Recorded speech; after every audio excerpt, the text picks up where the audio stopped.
के बारे में स्टडी हम करने वाले हैं, जिसमें we are going to have one P type and N type junctions. ठीक है। अब देखिए इसमें बेसिकली पी एन जंक्शन जो है उसके अंदर क्या होता है कि यहाँ पर आप समझ सकते हैं कि दो हमने, एक ये पी टाइप सेमीकंडक्टर हो गया और ये हो गया एन टाइप सेमीकंडक्टर। ठीक है। जब पी टाइप सेमीकंडक्टर और एन टाइप सेमीकंडक्टर्स को हम ज्वाइन करते हैं, ठीक है, एंड उसकी जो अरेंजमेंट है उसकी वजह से यहाँ पर एक डायोड बनता है, मतलब कि एक पीएन जंक्शन बनता है। कॉम्बिनेशन होने की वजह से ये इस तरफ आता है, ये इस तरफ आता है, और दोनों का कंबाइन होके एक रीजन खड़ा हो जाता है। ठीक है। और ये कुछ ऐसा बन जाता है कि यहाँ पर ये इस तरफ इलेक्ट्रॉन्स आ जाते हैं सारे, और इस तरफ होल्स आ जाते हैं, लाइक दिस। तो ये एक लेयर बन जाता है इन दोनों के बीच में। बेसिकली होता क्या है कि जो एन टाइप में जो एक्सेस ऑफ इलेक्ट्रॉन्स होते हैं, वो एक्सेस ऑफ इलेक्ट्रॉन इस तरफ मूव कर रहे होते हैं, ठीक है, जो उसके साथ डिफ्यूज हो जाते हैं, right. So we can say in p type it accepts one electron and it becomes negatively charged, and in n type it loses one electron so it becomes positively charged। समझ में आया? अब n side जो है उसे majority electrons होते हैं, ठीक है, एंड p साइड में मेजोरिटी क्या होते हैं? होल्स होते हैं। And the place where p and n type semiconductor meet is known as pn junction। जैसे कि यहाँ पर आप देखिए, तो ये जो बना इसे क्या कहते हैं? पीएन जंक्शन कहते हैं इसे। इसे डेप्लेशन रीजन, डेप्लेशन लेयर के नाम से भी जाना जाता है। ये जो लेयर बन रहा है इन दोनों के बीच में, इसे डेप्लेशन लेयर भी कहते हैं, डेप्लेशन लेयर, और you can say depletion reason.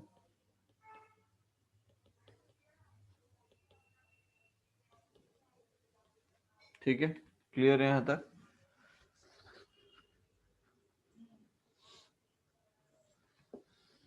अब यहाँ पे समझो कि इलेक्ट्रॉन्स जो हैं वो एन रीजन से डिफ्यूज हो रहे हैं through the junction due to P region, and the hole यहाँ से किस रीजन में? एन रीजन में जाके डिफ्यूज हो रहे हैं।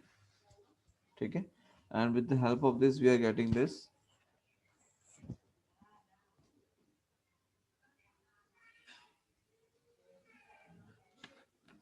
समझ में आया बेटा ये चीज? कैसे इलेक्ट्रॉन्स एंड होल्स जो है वो डिफ्यूज हो रहे हैं एक दूसरे में जाके, and because of that we are having a depletion region. ठीक है।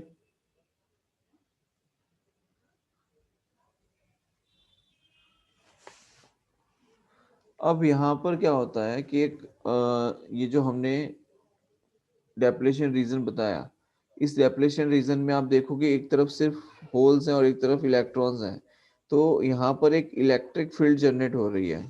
क्या जनरेट हो रहा है? Electric field. तो जिसे हम कह सकते हैं जंक्शन फील्ड भी। क्या कह सकते हैं इसे? Junction field. तो यहाँ पर क्या हो रहा है कि this field retarding the flow of majority carriers. अब यहाँ पर क्या हुआ, ये जो इलेक्ट्रिक फील्ड बन गया, अब ये इलेक्ट्रिक फील्ड क्या करेगा कि जो मेजोरिटी कैरियर्स हैं उसे वो ट्रांसफर नहीं होने देगा।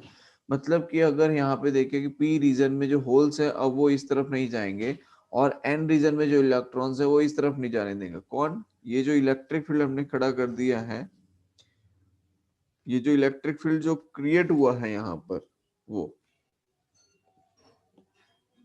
आई बात समझ में? ये जो इलेक्ट्रिक फील्ड हमें मिल रहा है, ये इलेक्ट्रिक फील्ड, ठीक है, क्या हो जाएगा कि यहाँ से इलेक्ट्रॉन्स जो हैं वो इधर नहीं जा पाएंगे, और यहाँ से जो होल्स हैं वो इधर ट्रांसफर नहीं हो पाएंगे। ठीक है, क्यों? Because of this electric field. ठीक है। Basically we can say this field retarding the flow of majority carriers as electrons move opposite to the electric field। बात आई समझ में? भाई अगर इलेक्ट्रॉन हम ये कहेंगे कि इधर से इधर जाता है और इलेक्ट्रिक फील्ड की डायरेक्शन जो है वो उसी डायरेक्शन में, तो एक्चुअल में क्या होता है कि इलेक्ट्रॉन के ऊपर जो फोर्स लग रहा होता है वो इलेक्ट्रिक फील्ड के ऑपोजिट डायरेक्शन में लग रहा होता है, यस और नो? जो फोर्स लग रहा होगा इलेक्ट्रॉन पे वो कहाँ लग रहा होगा? ऑपोजिट टू द, किस पे लग रहा होगा? Opposite to the electric field, sorry opposite, या opposite to the electric field force लग रहा होगा, यस और नो? समझ में आ रहा है Yes, sir. Yes sir. हाँ। Yes, sir. तो वो जो फ्लो ऑफ इलेक्ट्रॉन्स जो है उसे रोक देता है कौन? यहाँ पर ये जो डेप्लेशन रीजन क्रिएट हुआ है, इस डेप्लेशन रीजन की वजह से यहाँ पर जो इलेक्ट्रिक फील्ड मिल रही है वो इलेक्ट्रिक फील्ड इलेक्ट्रॉन्स को एन रीजन से पी रीजन में मूव नहीं होने दे रहा है। आई बात समझ में? Yes, sir. और इसे बैरियर फील्ड भी कहा जाता है। इलेक्ट्रिक फील्ड के साथ साथ इसका और एक नाम है barrier field, because it works as a barrier, right? दूसरी चीज यहाँ पर एक और चीज समझिए कि ड्रिफ्टिंग ऑफ माइनॉरिटी कैरियर्स। अब यहाँ पर जैसे पी रीजन में माइनॉरिटी कैरियर कौन से हैं? तो इलेक्ट्रॉन्स। और एन रीजन में माइनॉरिटी कैरियर्स कौन से हैं? एन रीजन में माइनॉरिटी कैरियर कौन से हैं? होल्स। यहाँ पर होल्स जो है वो क्या है? Minority carriers, right? और यहाँ पर इलेक्ट्रॉन्स क्या है? तो इलेक्ट्रॉन्स यहाँ पे माइनॉरिटी कैरियर्स है। बोलो, आई बात समझ में? समझ में आया? Yes sir. हाँ। अब समझो, Yes, sir. diffusion will decrease and drifting of minority charge carrier increase। फिर से रिपीट कर रहा हूँ, डिफ्यूजन विल डिक्रीज। डिफ्यूजन तो डिक्रीज हो गया बेटा, यहां से एन रीजन में से जो मेजोरिटी कैरियर्स थे, देखो डिफ्यूजन डिक्रीज होने का मतलब क्या हुआ कि जो मेजोरिटी चार्ज कैरियर्स हैं, मतलब मेजोरिटी कौन से हैं? अगर एन रीजन की बात करें तो वहां पर इलेक्ट्रॉन्स मेजोरिटी है, और पी रीजन की बात करें तो यहाँ पर होल्स मेजोरिटी है, ठीक है? तो जो मेजोरिटी कैरियर्स थे वो क्या कर रहे थे? वो डिफ्यूजन हो रहा था, तो डिफ्यूजन जो है वो क्या हो गया? डिक्रीज हो गया। लेकिन जो माइनॉरिटी चार्ज कैरियर्स हैं, ठीक है, ड्रिफ्टिंग जो होती है, drifting of minority charge carrier increase as it is favourable condition with the help of barrier field. बात आ रही है समझ में? भाई माइनॉरिटी चार्ज कैरियर कौन से हैं? इलेक्ट्रॉन्स हैं। तो अगर मैं कह रहा हूं कि इलेक्ट्रिक फील्ड की डायरेक्शन सपोज ये है, राइट? यस और नो? इलेक्ट्रिक फील्ड की डायरेक्शन है ये, और माइनॉरिटी चार्ज कैरियर कौन सा है? इलेक्ट्रॉन्स। तो अगर ये इलेक्ट्रॉन इस डायरेक्शन में मूव कर रहा है, तो आपको पता है कि इलेक्ट्रॉन के ऊपर जो फोर्स लगेगा वो कौन सी डायरेक्शन में लगेगा? Opposite to the electric field लगेगा, यस और नो? इसका मतलब ये जो माइनॉरिटी चार्ज कैरियर्स है इसके ऊपर फोर्स कौन सी डायरेक्शन में लग रहा होगा? इसी डायरेक्शन में लग रहा होगा जिस डायरेक्शन के ऊपर उसको फोर्स लग रहा है, राइट? तो ये तो उसके लिए सुटेबल कंडीशन हो गई ना माइनॉरिटी चार्ज कैरियर्स के लिए, यस और नो? माइनॉरिटी चार्ज कैरियर्स के लिए सुटेबल कंडीशन हुई या नहीं? समझ में आ हाँ। रहा है? तो ये जो कंडीशन है हम इसे कहेंगे कि एक फेवरेबल कंडीशन है उसके लिए। तो यहां पर ड्रिफ्टिंग क्या हो जाती है? Drifting will increase, drifting of minority charge career increases. बोलो, आई बात समझ में? Yes, sir.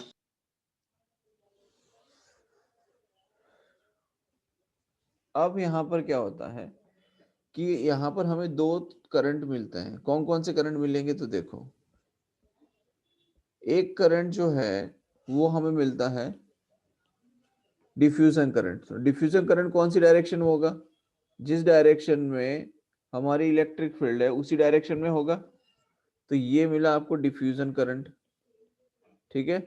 और दूसरा है ड्रिफ्टिंग। ड्रिफ्टिंग करंट किस तरफ मिलेगा? तो ड्रिफ्टिंग मिलेगी हमें इस डायरेक्शन में, इसे कहेंगे ड्रिफ्टिंग, राइट? तो ये नेट करंट जो है वो क्या हो जाता है? सेंटर पे जीरो हो जाता है। Net current will be zero at the junction. तो I net, net current at junction will be zero. बोलो, आई बात समझ में? Yes sir.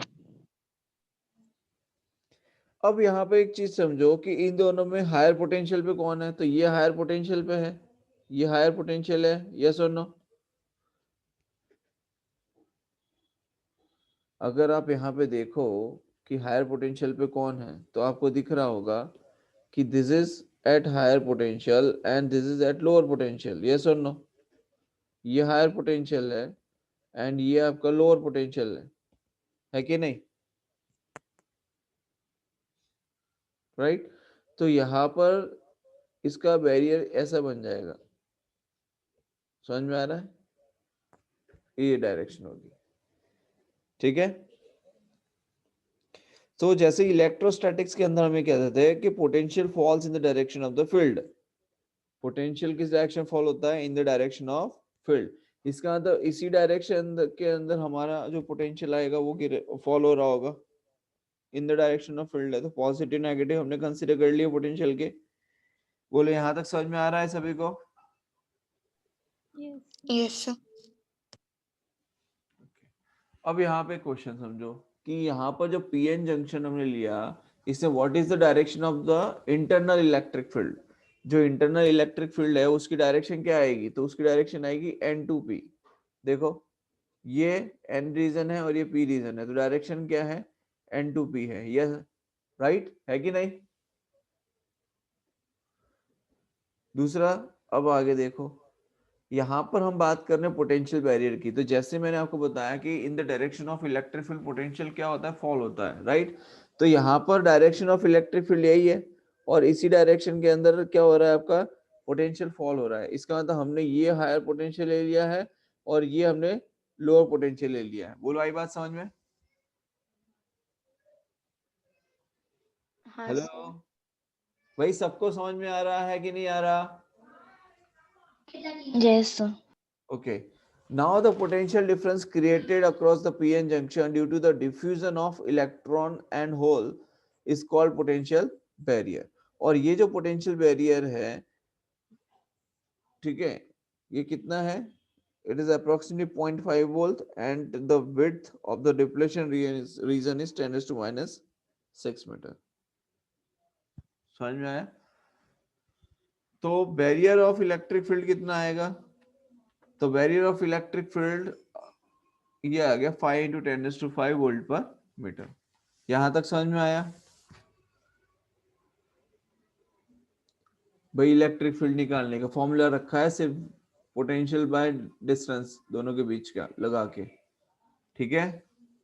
और यहाँ पर आपको ऑलरेडी गिवन है कि जर्मेनियम और सिलिकॉन, अगर सपोज आपको यहाँ पे कंडक्शन करना है, तो अगर जर्मेनियम अगर आपने लिया है तो मिनिमम जो डेप्लेशन जो पोटेंशियल बैरियर होगा, अब ठीक है, जो पोटेंशियल बैरियर होगा जर्मेनियम के लिए वो 0.3 वोल्ट का होगा और सिलिकॉन के लिए ये पोटेंशियल बैरियर कितने वोल्ट का होगा, तो 0.7 वोल्ट का होगा। क्लियर है यहाँ तक? आगे देखिए, a potential barrier of 0.5 volt 0.50 volt exists across a PN junction if the depletion region is 5 into 10 is to minus 7 meter। Depletion region कितना है, 5 into 10 is to minus 7 metre, मतलब D की वैल्यू है 5 into 10 is to minus 7 metre और potential barrier V की value given है 0.50 volt, ठीक है। तो इलेक्ट्रिक फील्ड निकालनी है, तो इलेक्ट्रिक फील्ड को हम लिखेंगे E is equals to V by D। तो V की वैल्यू कितनी है, 0.5 वोल्ट और D की वैल्यू कितनी है, तो 5 into 10⁻⁷। तो ये कितना हो जाएगा, देखो ये 0.5 डिवाइड बाय जो 0.5 है उसको हम लिख सकते हैं 5 into 10⁻⁻1 और ये 10⁻⁷ ऊपर जाएगा तो क्या हो जाएगा +7 डिवाइड बाय 5, तो ये हो जाएगा 10⁶ वोल्ट पर मीटर। तो ये आ जाएगा 10⁶ वोल्ट पर मीटर। बोलो आई बात समझ में? Yes sir. कोई डाउट है यहाँ पे किसी को?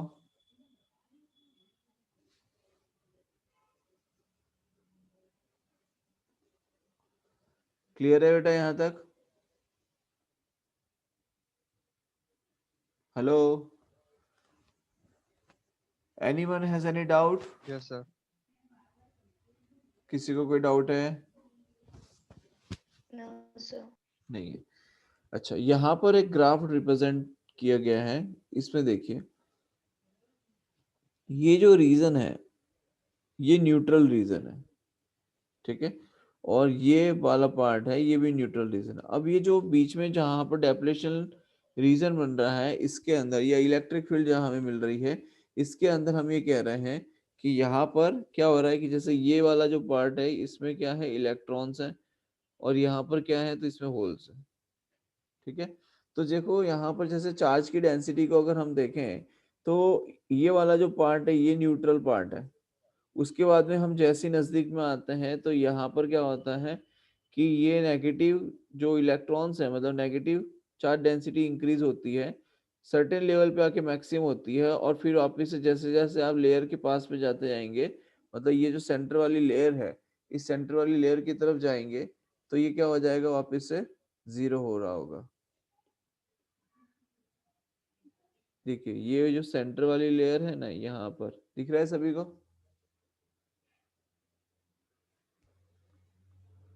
ये कह रहा हूं कि भाई साहब ये यहाँ पर लेयर इस तरीके से दी हुई है,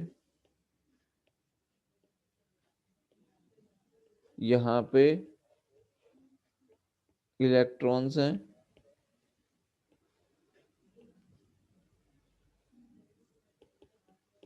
ये होल्स हैं, ठीक है। अब क्या हो रहा है कि जैसे जैसे आप इससे यहाँ की तरफ जाएंगे, मतलब सेंटर की तरफ जाएंगे, तो आप देखो कि यहाँ पर जो है वापस से जीरो हो रहा है चार्ज डेंसिटी, ठीक है, ये नेगेटिव कंप्लीट हुआ। अब जब यहाँ से ये सेंटर से आगे की तरफ हम मूव कर रहे हैं जहाँ पॉजिटिव चार्ज डेंसिटी शुरू हो रहा है, एन रीजन की तरफ जब हम जा रहे हैं तो देखो ये फिर से रेज हुआ, मतलब यहाँ से चार्ज डेंसिटी इंक्रीज होना शुरू हुई, फिर वापस से क्या होगी, जीरो। तो ये देखो चार्ज डेंसिटी यहाँ पर आके क्या हो गई, जीरो हो गई। समझ में आ रहा है?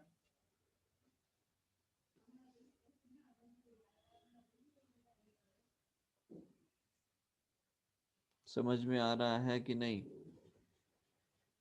सर एक बार फिर से।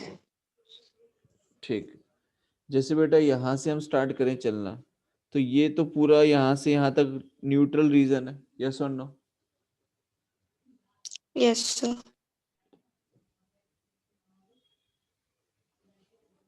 जैसे ये वाला जो पार्ट है ये कैसा है, ये न्यूट्रल है। अब ये जो लेयर आ रही है इस लेयर से हम थोड़ा सा आगे बढ़े, तो लेयर से हम आगे बढ़ना शुरू हुए, तो यहाँ से आप देखो क्या हुआ, इलेक्ट्रॉन चार्ज डेंसिटी बड़ी बड़ी बड़ी बड़ी बड़ी बड़ी, फिर कहीं यहाँ पर आ गए, ठीक है, यहाँ पर आके चार्ज डेंसिटी क्या हो गई, मैक्सिमम हो गई। अब आप देखो कि यहाँ से ये जो पार्ट है, मतलब अब वापस से हम किस तरफ जा रहे हैं, ये सेंट्रल लेयर की तरफ जा रहे हैं, ये वाली जो सेंट्रल लेयर है इसकी बात कर रहा हूँ मैं, क्या इस लेयर की तरफ जा रहे हैं? Yes sir. तो अब चार्ज डेंसिटी क्या हो रही है, वापस से डिक्रीज हो रही होगी इलेक्ट्रॉन्स की, यस और नो? तो देखो वापस से यस डिक्रीज सर। होते होते क्या हो गई, जीरो हो गई।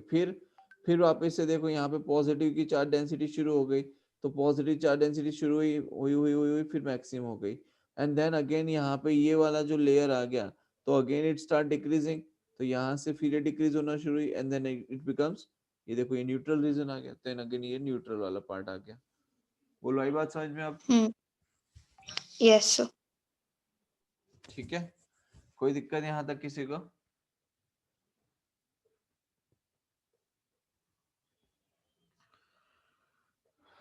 डिफ्यूजन ऑफ करंट के बारे में हमने देख लिया, ड्रिफ्ट करंट के बारे में देखो, चलो फिर से एक बार देख लेते हैं डिफ्यूजन ऑफ करंट को। अब डिफ्यूजन के अंदर कौन सा होगा कि जिनके पास इतनी एनर्जी हो जिससे कि वो इस डेप्लेशन रीजन की जो लेयर बनी हुई है उस रीजन को ब्रेक कर सके, वही इलेक्ट्रॉन्स और होल्स क्या है, अब डिफ्यूज हो पाएंगे, राइट। एंड इसकी वजह से हमें यहाँ पर एक इलेक्ट्रिक करंट मिलता है P side to N side which is known as diffusion current, जो कि हमने आगे स्टडी किया है, राइट। पी टू एन हमें मिलेगा diffusion current in this direction.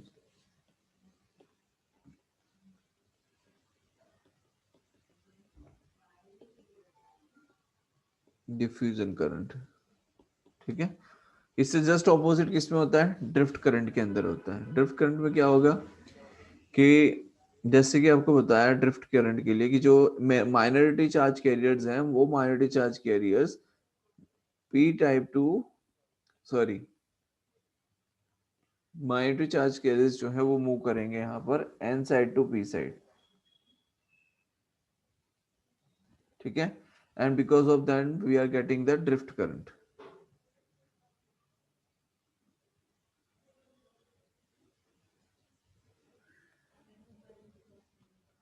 Just a minute, ठीक है। तो यहाँ पर हमने देख लिया डिफ्यूजन करंट के बारे में एंड ड्रिफ्ट करंट के बारे में। तो ड्रिफ्ट करंट जो है वो यहाँ पे इस तरीके से आ जाएगा आपका ये ड्रिफ्ट करंट, ठीक है। और सेंटर पे क्या होता है कि डिफ्यूजन करंट और ड्रिफ्ट करंट जो है उसकी वजह से जो नेट करंट मिलता है वो क्या मिलता है, तो वो जीरो मिलता है।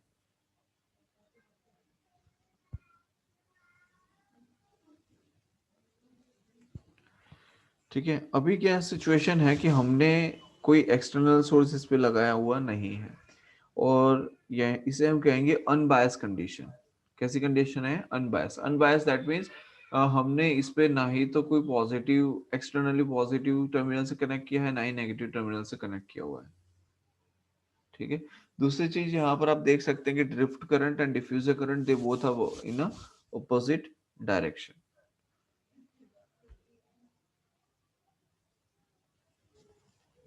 अब अगर हम बाइसिंग की बात करें यहाँ पर तो दो तरीके की बाइसिंग होती है, एक होता है फॉरवर्ड बाइसिंग और एक होता है रिवर्स बाइसिंग। अब फॉरवर्ड बाइसिंग और रिवर्स बाइसिंग में क्या होता है वो समझिए। तो देखो सिंपल से मैं आपको एक चीज समझाता हूँ। सबसे पहले तो जो डायोड है, जो पीएन जंक्शन डायोड हम कह रहे हैं, बेसिकली उसका जो सिंबल है बेटा वो ये होता है, ये उसका एक सिंबल है, ठीक है। तो डायोड को हम रिप्रेजेंट करते हैं कुछ इस तरीके से, ठीक है। अब यहाँ पर जब हम बात कर रहे हैं फॉरवर्ड बाइसिंग और रिवर्स बाइसिंग की, तो फॉरवर्ड बाइसिंग के अंदर क्या होता है कि जो पी टाइप का जो टर्मिनल है, मतलब ये जो पी टाइप हम जैसे कह रहे हैं सेमीकंडक्टर, उसको positive terminal of the battery के साथ कनेक्ट किया जाता है। ये जो है ये पॉजिटिव टर्मिनल के साथ कनेक्ट किया जाता है और एन टाइप जो है वो नेगेटिव टर्मिनल के साथ कनेक्ट किया जाता है। तो ये जो कंडीशन होती है इसे हम कहते हैं फॉरवर्ड बाइसिंग। बोलो आई बात समझ में, समझ में आया? फॉरवर्ड बाइसिंग क्या होती है, क्या वो समझ में आया? दूसरी चीज, Yes, अगर sir. मान लीजिए कि यहाँ पर हमने ये जो डायोड लिया है, इस डायोड को अगर ये पी और एन है, अगर इस डायोड में मैं यहाँ पर एक नेगेटिव टर्मिनल लगा दूं और यहाँ पर पॉजिटिव लगा दूं, तो ये क्या हो जाएगा, ये एन हो जाएगा और ये पी हो जाएगा। तो इससे कौन सी कहेंगे, रिवर्स बाइसिंग कहेंगे। कौन सा बाइसिंग कहेंगे, रिवर्स बाइसिंग। बोलो आई बात समझ में?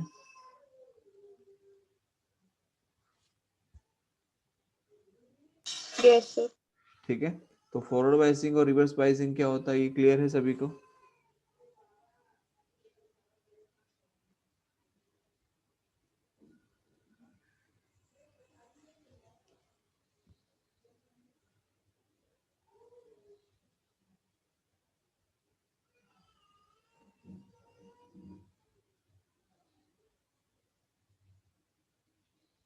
ठीक है।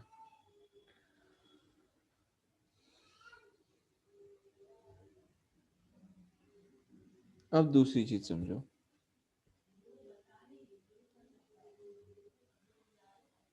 ये क्लियर है ना? ठीक है। अब इसी में एक चीज और मैं आपको समझाता हूँ, देखिए।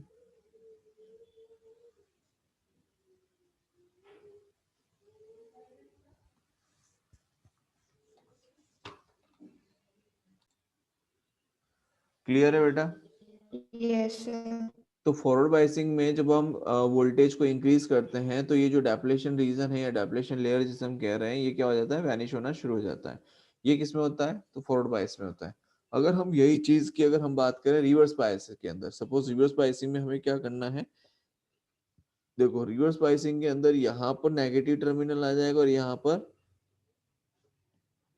ये नेगेटिव टर्मिनल आ जाएगा, यहाँ पॉजिटिव आ जाएगा, इस तरीके से हो जाएगा।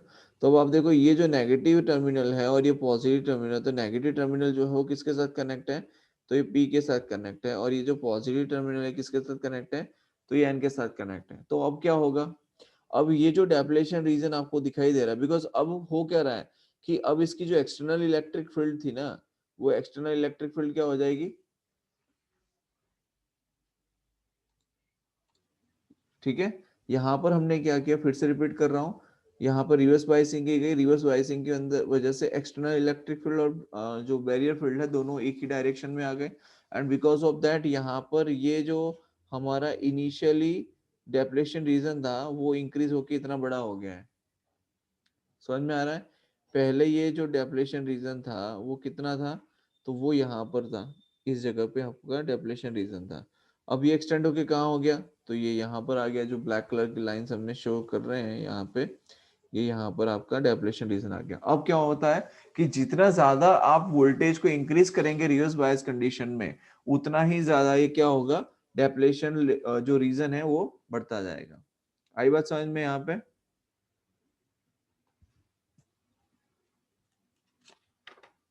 समझ में आ रहा है? Yes, sir. ठीक है। दूसरी एक चीज जो आपको ध्यान रखनी है, अगर हम आईवी कैरेक्टरिस्टिक की बात करें, आईवी कैरेक्टरिस्टिक्स, तो करंट वोल्टेज की कैरेक्टरिस्टिक जब हम बनाएंगे for the forward bias condition, ठीक है, तो फॉरवर्ड बायस कंडीशन के अंदर क्या होगा, देखिए, जैसे मान लीजिए ये हमने करंट की ले ली और ये आपका वोल्टेज आ गया V, ये करंट है और ये आपका वोल्टेज है V, ठीक है, और ये हमें कुछ इस तरीके से यहाँ पर हमें ये मिलता है, ठीक है। तो यहाँ पर ये जो ऑल ऑफ अ सडन जो शूट कर रहा है, इसे हम कहते हैं नी वोल्टेज। क्या बोलते हैं? नी वोल्टेज, ठीक है। Till equilibrium position there is no much flow of current, but once it will cross that level, and if we give rise in the voltage, then there will be a sudden rise in the current, and this voltage is known as knee voltage। मतलब एक certain level तक तो क्या होता है कि जो diffusion और ड्रिफ्ट करंट जो है सेम रहता है, उसके बाद आप धीरे धीरे धीरे से इंक्रीज करते रहते हैं। एक टाइम आता है जब जिस वोल्टेज पे आके ऑल ऑफ अ सडन क्या होता है, करंट रेज हो जाता है, and that voltage is your knee voltage. समझ में आया बेटा यहाँ तक? कोई डाउट है इसमें किसी को?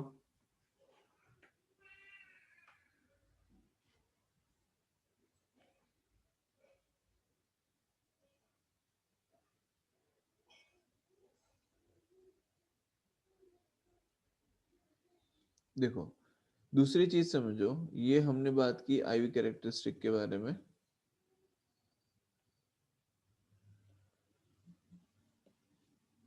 ये फॉरवर्ड बायस कंडीशन थी।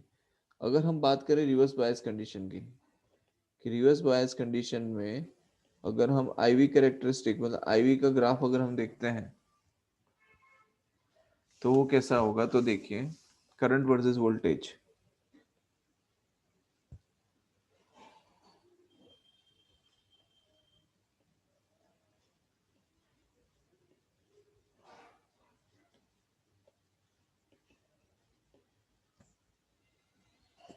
तो ये कुछ ऐसा आता है रिवर्स बायस कंडीशन में,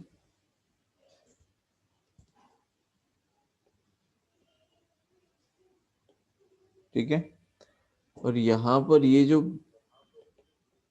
आपको दिख रहा है, जो सडन ड्रॉप हो रहा है, उसे हम कहते हैं ब्रेक डाउन वोल्टेज। क्या कहते हैं? Breakdown voltage. और यहाँ पर हम जो करंट को मेजर करते हैं बेटा, ये करंट मेजर किया जाता है in terms of micro ampere, ठीक है। यहाँ पे जो करंट मेजर किया जाएगा किस टर्म में, माइक्रो एम्पियर के टर्म में मेजर किया जाता है। बोलो, आई बात समझ में? और ये होता है मिली एम्पियर के टर्म्स में फॉरवर्ड बायस कंडीशन में,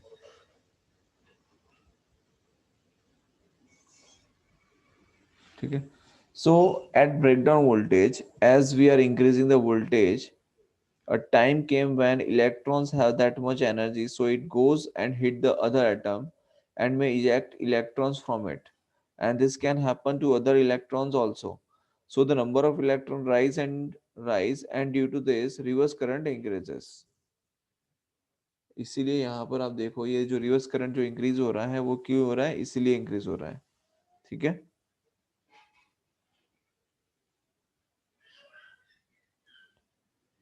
तो इसे हम कहते हैं, ये जो ब्रेकडाउन आ रहा है और we can say there is a sudden rise in the reverse current, तो उसके पीछे जो रीजन है वो ये है एवलांच ब्रेकडाउन।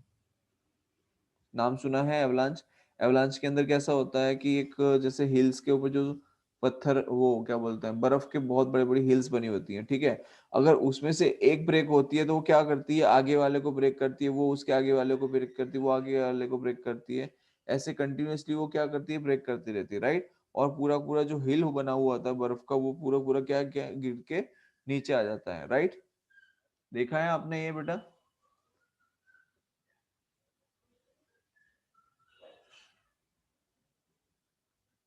समझ में आ रहा है? तो इस तरीके का जो इफेक्ट हम देख सकते हैं उसे हम कहते हैं एवलांच ब्रेकडाउन। क्या कहते हैं उसे? Avalanche breakdown. बात आई समझ में कुछ की नहीं आई? Yes, sir. सर फिर पक्का? से समझाओगे, सेकंड वाला घर? रिवर्स बायस कंडीशन हाँ। मतलब पूरा ये एवलांच ब्रेकडाउन? नहीं, स्टार्टिंग से। कहाँ पे समझ में नहीं आया? देखो, रिवर्स बायसिंग के अंदर मैंने आपको पहले बताया कि डेप्लेशन रीजन जो होता है वो क्या हो जाता है, इंक्रीज हो जाता है, ठीक है। जो माइनॉरिटी चार्ज कैरियर्स होते हैं उसके लिए एक फेवरेबल कंडीशन होती है, और उसकी वजह से क्या होता है, माइनॉरिटी चार्ज कैरियर जो है can't withdraw much amount of current, इसलिए जो करंट आ रहा है वो तो माइक्रो एम्पियर की टर्म्स में आएगा, ठीक है। और रिवर्स बायस की कंडीशन में क्या है कि जो करंट है वो नेगेटिव नेगेटिव डायरेक्शन में फ्लो हो रहा है। रिवर्स बायस कंडीशन है, रिवर्स बायस कंडीशन में क्या हो रहा है कि जो करंट है वो नेगेटिव डायरेक्शन फ्लो हो रहा है यहाँ पे, और बहुत ही माइनर, मतलब माइनर क्या मतलब, दैट मीन्स वी कैन से यहाँ पे जो ड्रिफ्ट करंट है, ठीक है, उसके लिए फेवरेबल कंडीशन है, तो उसकी वजह से आपको यहाँ पर करंट मिलता है। बट यहाँ पर एक ऐसी कंडीशन है at breakdown voltage, we can say कि as we are increasing the voltage, यहाँ पर जब आप वोल्टेज को इंक्रीज कर रहे हो, जैसे ये वाली लेयर है, यहाँ पर आप वोल्टेज को क्या कर रहे हो, इंक्रीज कर रहे हो, तो वोल्टेज इंक्रीज करते करते करते एक ऐसी सिचुएशन आती है जहां पर आते क्या होता है कि जो इलेक्ट्रॉन्स है, इलेक्ट्रॉन्स के अंदर इतनी एनर्जी आती है कि वो इलेक्ट्रॉन दूसरे एटम्स को जाके क्या करते हैं, ब्रेक करते हैं, एंड उसकी वजह से यहाँ पर एक सडन राइज हमें मिलता है इन टर्म्स ऑफ करंट। तो यहाँ पर जो सडन सडन रेज हमें जो करंट में मिलता है उसकी वजह से हमें ब्रेकडाउन वोल्टेज इसको नाम दिया जाता है, कि यहाँ से all of a sudden current increase हो गया। देखो ये यहाँ तक तो स्टडी फॉर्म में आया, उसके बाद में क्या हुआ, करंट स्टडीली फॉल हो रहा है, ठीक है। फॉल हो रहा है इन द हाँ। सेंस रिवर्स डायरेक्शन में करंट इंक्रीज हो रहा है, ठीक है। तो इस वोल्टेज को हम कहते हैं ब्रेकडाउन वोल्टेज, और इसे आगे। एवलांच इफेक्ट की वजह से एवलांच ब्रेकडाउन कहा जाता है। जैसे कि आपने देखा होगा कि जो पर्वत होते हैं जहां पर बर्फ जमी होती है, तो अगर मान लो एक बर्फ का टुकड़ा गिरा वहां से, तो उसके साथ में जितनी भी बर्फ होती है जो उसी लेयर्स में आती है कॉन्स्टेंटली या कंटिन्यूअसली, जो उसके साथ अटैच होती है, वो भी क्या होती है, उसके साथ ही गिरते गिरते नीचे आ जाती है। बोलो, आई बात समझ में? हाँ। ठीक है, तो ये है आपका forward bias condition, reverse bias condition, ठीक है। उसके बाद में एप्लीकेशंस ऑफ डायोड को अगर हम समझें, एप्लीकेशन ऑफ डायोड, तो उसमें सबसे पहले तो हम लोग समझेंगे हाफ वेव रेक्टिफायर और फुल वेव रेक्टिफायर, दो मेन है जो जिसके बेसिस पे एग्जाम में क्वेश्चन भी पूछे जाते हैं, हाफ वेव रेक्टिफायर और दूसरा है फुल वेव रेक्टिफायर, ठीक है। तो क्या है ये हाफ वेव रेक्टिफायर और फुल वेव रेक्टिफायर, वो समझिए। तो सबसे पहली चीज, तो रेक्टिफायर का काम क्या होता है, तो ये रेक्टिफायर जो है वो एसी को डीसी में कन्वर्ट करने के लिए यूज किया जाता है। इट कन्वर्ट्स, ये जो डायोड है, बेसिकली हम ये कह सकते हैं कि with the help of diode, diode क्या करता है, सबसे पहले ये समझो डायोड का काम क्या है। तो डायोड का काम ये है कि वो एक ही डायरेक्शन में करंट को फ्लो होने देता है, तो we can say it allows the current, it allows the current to pass through to pass through only in one direction, एक ही डायरेक्शन में करंट को फ्लो होने देता है। बोलो आई बात समझ में? ये किस में होता है? डायोड की कंडीशन है, ठीक है।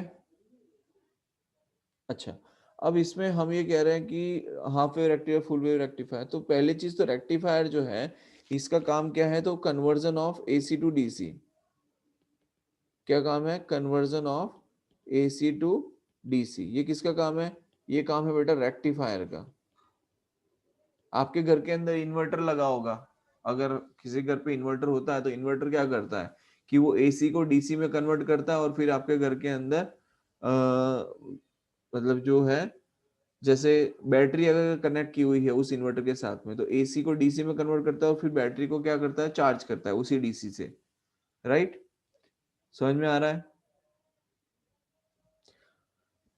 अच्छा, अब यहाँ पर हम बात कर रहे हैं हाफ वेव रेक्टिफायर की, ठीक है। तो हाफ वेव रेक्टिफायर में क्या होता है देखिए, हाफ वेव रेक्टिफायर। तो देखो यहाँ पर हम बात करेंगे हाफ वेव रेक्टिफायर की। पहले देखते हैं,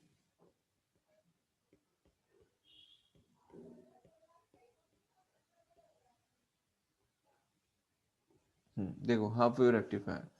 तो आप यहाँ पे देख सकते हो कि हमने इनपुट एसी सिग्नल इनपुट दिया है एसी सिग्नल का, ठीक है। और यहाँ पर हमें आउटपुट कैसा मिल रहा है? तो डीसी आउटपुट मिल रहा है। कैसा आउटपुट मिल रहा है? तो डीसी आउटपुट मिल रहा है, ठीक है। अब यहाँ पर ये जो इनपुट एसी सिग्नल हमने दिया है, दिख रहा है बेटा सभी को? इनपुट एसी सिग्नल, ठीक है। उसके सामने हमें जो आउटपुट मिल रहा है वो कैसा मिल रहा है? तो देखिए, हाफ वेव रेक्टिफायर क्यों कह रहे हैं? क्योंकि हमने अप्लाई तो फुल वेव की, देखो यहां से लेकर यहां तक ये कंप्लीट वेव कहा जाता है, लेकिन इसमें जो हमें आउटपुट मिला वो कितना मिला? तो वो हाफ ही मिला है। आउटपुट जो मिला वो कितना मिला है? हाफ ही मिला है। यस और नो? इसीलिए हम उसे हाफ वेव रेक्टिफायर कहते हैं। अब ये फंक्शनिंग कैसे है हाफ वेव रेक्टिफायर की, तो वो समझिए। देखिए क्या होता है कि जैसे मान लीजिए यहाँ पर मैंने ये डायोड लगा दिया, इंजीनियरिंग में ये सब पढ़ोगे आप भविष्य में जाके, ठीक है। और ये आपने एसी इनपुट दिया है, पॉजिटिव और नेगेटिव। अब ये तो एसी है, तो एसी में क्या होगा? एसी सिग्नल में क्या होता है कि एक बार तो ये जाएगा, ठीक है। ये कंप्लीट साइकिल हो गई। अब इसके सामने हमें आउटपुट कैसा मिलेगा?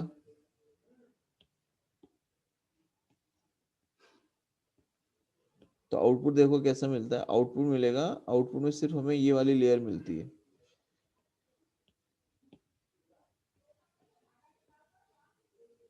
देखो ये। क्यों ऐसा हुआ? तो देखो ये P है और ये N है, ठीक है। अब ये हमने क्या कहा कि डायोड क्या करता है कि it allows a current to pass through only in one direction, ठीक है। इसका मतलब जब यहाँ पर ये पॉजिटिव फेज होगा, ठीक है, उस टाइम पे ये करंट को पास होने देगा। मतलब कि जब फर्स्ट सिग्नल जा रहा होगा अपर वाला, जब ये वाला सिग्नल जा रहा होगा उस टाइम पे करंट को पास होने दिया तो हमें आउटपुट मिल गया, राइट। लेकिन जब ये रिवर्स साइकिल गई, रिवर्स साइकिल में क्या हुआ कि ये नेगेटिव हो गया, ये पॉजिटिव हो गया। तो रिवर्स साइकिल में क्या होगा कि यहाँ पे ये पी है और ये नेगेटिव आ गया, तो यहाँ से करंट पास होने नहीं देगा। जब यहाँ पे करंट पास नहीं होने देगा तो ये क्या हो जाएगा? ये वाला पार्ट एम्प्टी आ गया। तो यहाँ पर हमें एक एम्प्टी पार्ट मिलता है ये। फिर वापस से क्या होता है कि अगेन फिर से वही साइकिल जाती है आगे इस तरीके से। तो हमें क्या मिलता है? फिर से यहाँ पर आउटपुट मिल जाएगा, again we will get the output. And फिर से नेगेटिव साइकिल है तो यहाँ पर क्या आ जाएगा? तो यहाँ पर हमें मिल जाएगा एम्प्टी स्पेस। बोला ही सर बात। फिर से एक बार समझाओ ना।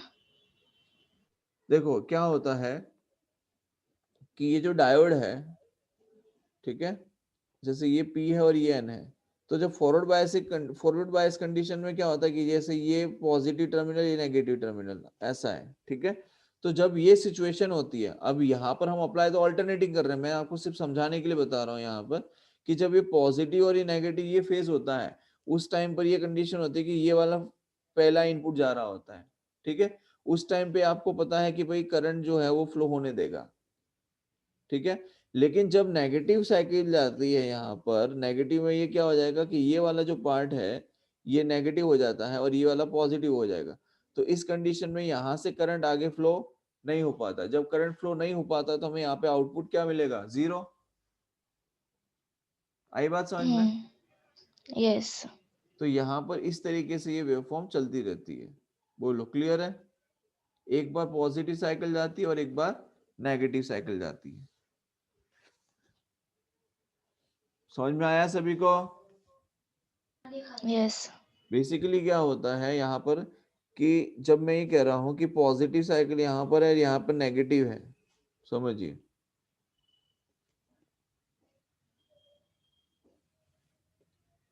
जब मैं ये कह रहा हूं कि यहाँ पर पॉजिटिव है, यहाँ नेगेटिव है, इसका मतलब ये पी टाइप के साथ में ये कनेक्ट है पॉजिटिव, तो ये फॉरवर्ड बायस कंडीशन हो गई कि नहीं हो गई? बोलो, फॉरवर्ड बायस कंडीशन है कि नहीं है? तो फॉरवर्ड बायस कंडीशन के अंदर जो रेजिस्टेंस होता है, रेजिस्टेंस जो होता है वो नेग्लिजिबल होता है, तो वो करंट को फ्लो होने देता है, ठीक है। लेकिन रिवर्स बायस कंडीशन के अंदर क्या होता है कि जो करंट होता है वो हाई अमाउंट में होता है, सॉरी रेजिस्टेंस जो होता है वो इंफिनिटी मान लो सपोज, तो इंफिनिटी के केस में क्या करंट फ्लो हो पाएगा? नहीं हो पाएगा। इसलिए यहाँ पर करंट हमें क्या मिलता है? 0 मिलता है। बोलो आई बात समझ में? सबको समझ में आ रहा है? यस। अब आगे देखो फुल वेव रेक्टिफायर। नेक्स्ट क्या है? Full wave rectifier.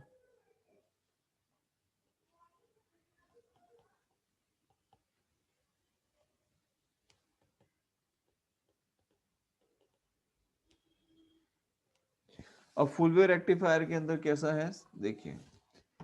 तो फुल वेव रेक्टिफायर के अंदर हमने 2 डायोड्स लगाए हैं। कितने डायोड्स? 2।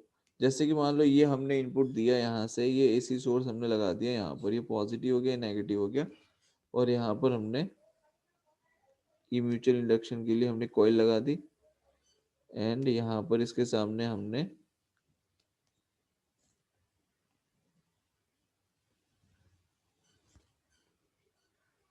इस तरीके से ये लगा दिया, ठीक है। यहाँ पर हमने एक डायोड लगा दिया और दूसरा डायोड हमने यहाँ पर लगा दिया। इस तरीके से हमने 2 डायोड लगा दिए। यहाँ पर आके डायोड D1, यहाँ पर डायोड आ जाएगा D2, ठीक है।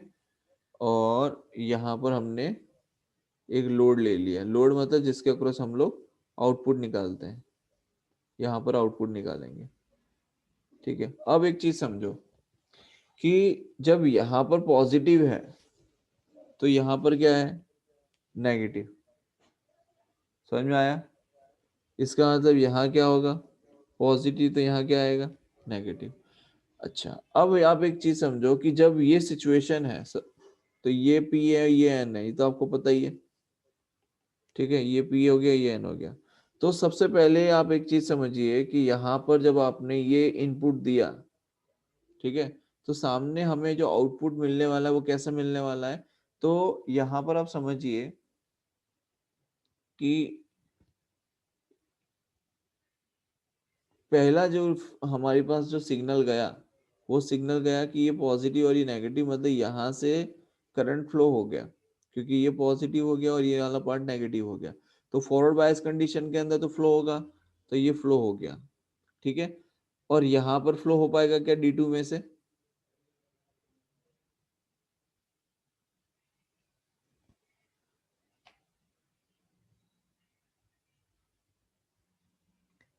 D2 में से फ्लो हो पाएगा क्या?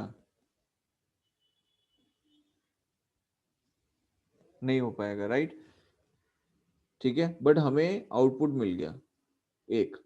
अब आप समझो कि जब नेगेटिव साइकिल गई, अब नेगेटिव साइकिल जब जाएगी तब क्या होगा? देखो, अब ये फेज जो है वो चेंज होंगे, समझिए। यहाँ पर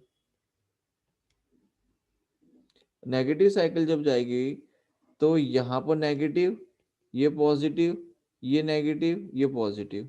अब आप देखो, ये नेगेटिव है तो ये पॉजिटिव आ गया, ठीक है। ये कैसा है? नेगेटिव, और ये क्या है? P। तो यहाँ से करंट फ्लो होने वाला नहीं है, मतलब D1 में से करंट फ्लो नहीं होगा, ठीक है। पर यहाँ पे देखो, इस वाले केस में D2 में से पास होगा, क्योंकि ये पॉजिटिव है और पी के साथ कनेक्टेड है, ये नेगेटिव है और ये एन के साथ कनेक्टेड है। तो यहाँ पर जब ये रिवर्स कंडीशन होगी, मतलब जो ये रिवर्स इनपुट जा रहा होगा, मतलब ये हम कहेंगे कि ये फर्स्ट इनपुट, ये सेकंड इनपुट, तो इस टाइम पे हमें आउटपुट मिला किसकी वजह से, D1 की वजह से। अब यहाँ पर जो आउटपुट मिलेगा वो किसकी वजह से मिल रहा होगा, तो ये मिल रहा होगा D2 की वजह से। बात आ रही है समझ में? समझ में आ रहा है? समझ में आए तो ही हाँ बोलना, कोई जबरदस्ती नहीं है। फुल वेव रेक्टिफायर इंपॉर्टेंट है एग्जाम के लिए। बताइए समझ में आया कि नहीं आया? सर एक बार रिपीट करो तो। पूरा रिपीट करूं क्या? समझो यहाँ पे मतलब सर हमने पहला इनपुट तो ये दे दिया बेटा, ठीक है, उसका आउटपुट हमें ये मिला, किसकी वजह से मिला, तो D1 की वजह से मिला। अब हमने जब ये वाला इनपुट दिया तो नेगेटिव साइकिल जाएगी, इसका मतलब नेगेटिव साइकिल जाने का मतलब क्या होगा कि ये नेगेटिव होगा तो ये पॉजिटिव होगा, अगर ये पॉजिटिव है तो ये यहाँ पे नेगेटिव आएगा और ये पॉजिटिव आएगा। इतनी क्लैरिटी है कि नहीं, पहले ये बताओ। हाँ सर। ठीक है, अच्छा अब आप समझो कि ये नेगेटिव है और ये P है, तो क्या यहाँ से इस डायोड में से करंट पास होने वाला है, यस और नो?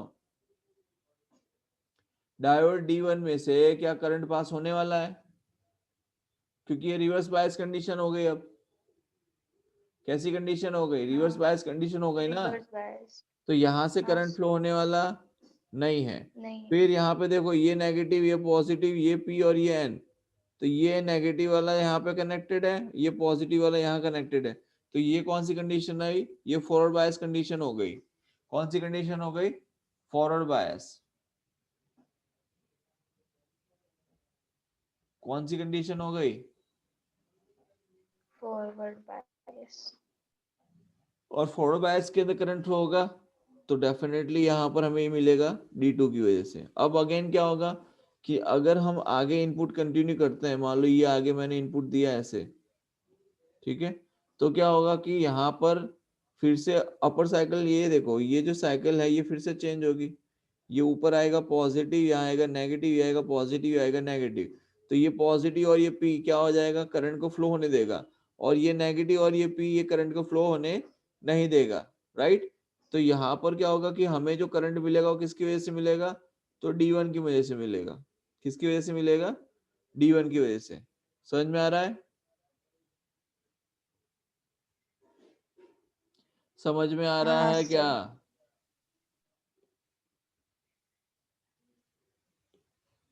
अब क्या होगा, अब फिर से फेस चेंज होगा, ये नेगेटिव ये पॉजिटिव। अब देखिए ये हो गया आपका, ये नेगेटिव ये पॉजिटिव, ये नेगेटिव ये पॉजिटिव, तो ये पॉजिटिव और ये P, तो यहाँ पे D2 में से करंट पास होगा, ये नेगेटिव और ये P, तो यहाँ से करंट पास होने वाला नहीं है, तो यहाँ पर हमें मिलेगा D2 की वजह से। तो ये जो मिल रहा है this is we can say output voltage, मतलब आउटपुट हमें मिल रहा है with the help of full wave rectifier. ठीक है, अब क्या होता है, हमें ये इस तरीके का डीसी हमें मिल गया, मतलब हमने एसी का डीसी कन्वर्जन कर लिया, लेकिन यहाँ पर हमें जो वोल्टेज मिल रहा है, आप डीसी का सिंबल कैसे बनाते हो, ऐसा बनाते हो स्ट्रेट, आप डीसी का सिंबल ऐसे बनाते हो ना स्ट्रेट लाइन, जैसे ये मान लो करंट है और ये टाइम है, तो डीसी करंट के लिए आप स्ट्रेट लाइन बनाते हो, यस और नो।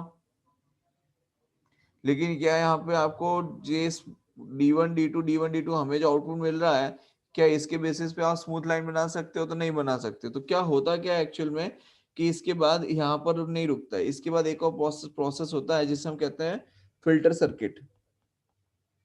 क्या होता है आगे, फिल्टर सर्किट।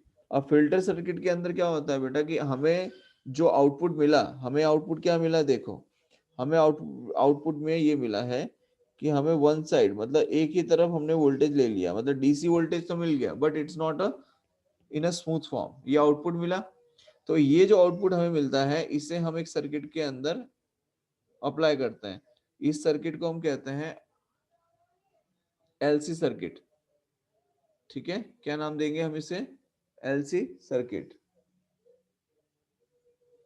ये आरसी सर्किट कहेंगे, नॉट एलसी, आरसी सर्किट कहते हैं।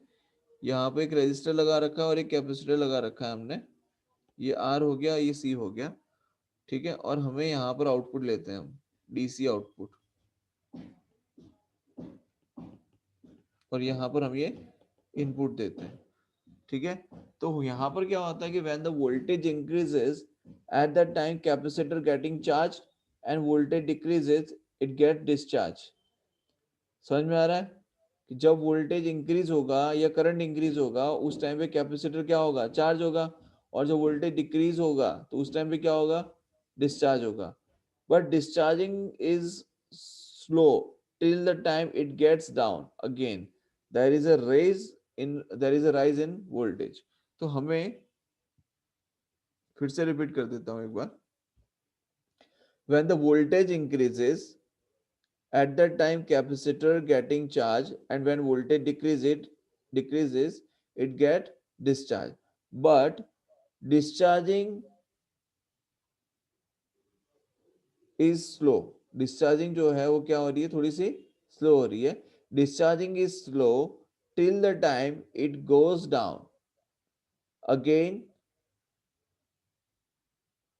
there is a rise in a voltage। तो जब तक वो नीचे जाता है तब तक तो फिर से क्या आ जाता है, चार्जिंग होने लगता है, that means again voltage rise कर जाता है।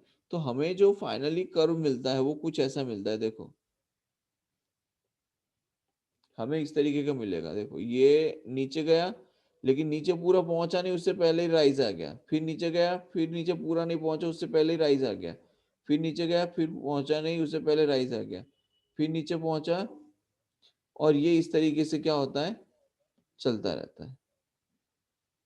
बोलो आई बात समझ में?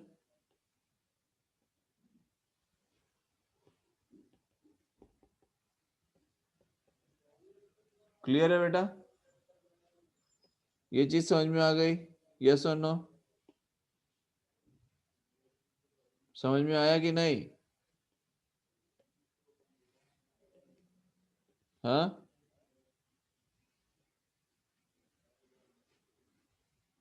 इस तरीके से हमें ये कर्व मिलता है,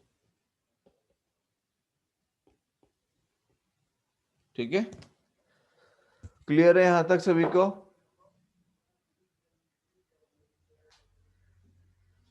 अरे समझ में आया?